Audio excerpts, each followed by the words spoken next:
Tom. John Jewell here. I'm the developer of Anatolia, which is a game about, it's a strategy game combining military, economy, and most importantly, negotiation.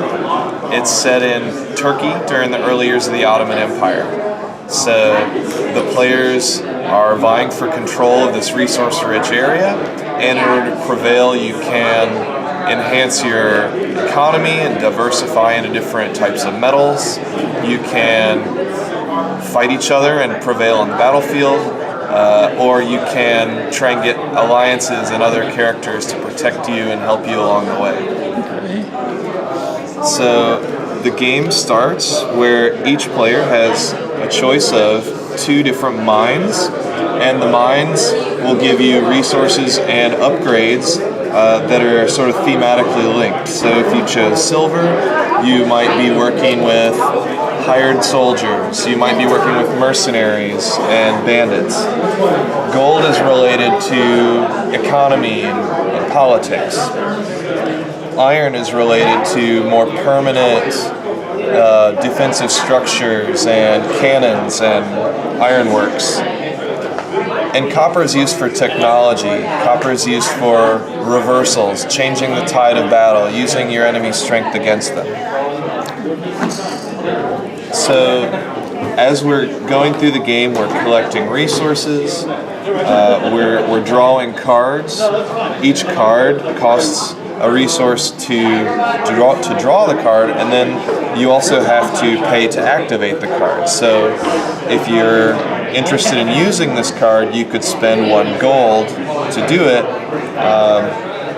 and some cards cost varying amounts, and they in this gold pile, they're related to often your economy. So you might have increased production at one of your mines, or you might influence the other players in some way.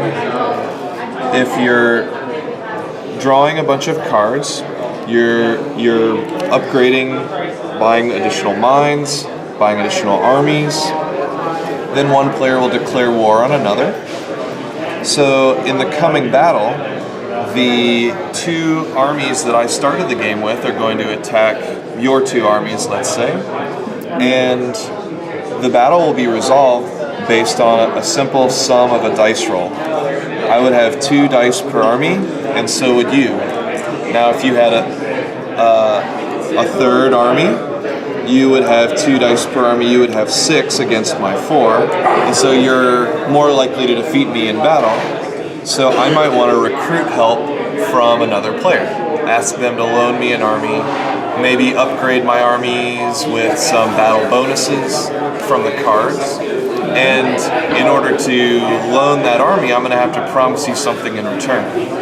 In order to promise you something worthwhile, I might have to give you some of the victory points that I would receive for winning the battle. So the winner, either attacker or defender, would receive 10 victory points.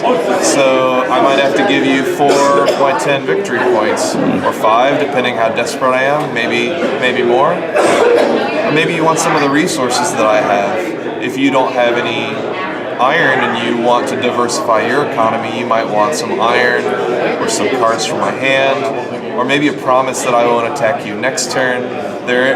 Any negotiation you want is on the table, and there's always a bit of friendly backstabbing that happens.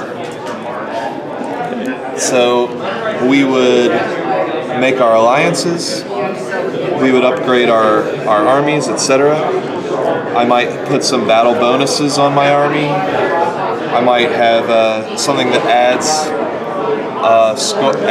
to the sum of my dice roll.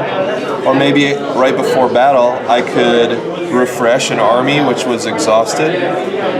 If you loan an army to someone, it has to rest for a turn. It gets exhausted. So that's another disadvantage to loaning.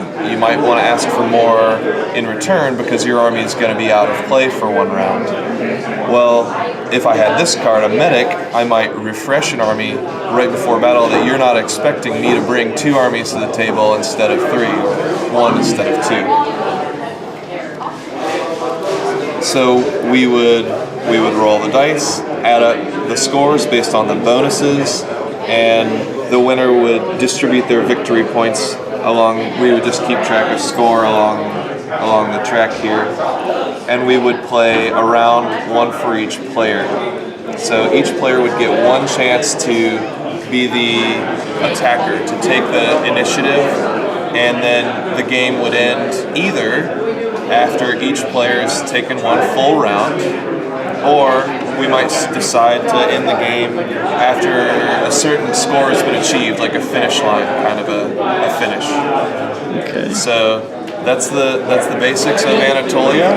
My favorite part about the game is the negotiation and talking about how you helped him last turn, help me out here, or loan me an army and I'll protect you, or I'll give you this, or I'll steal from him.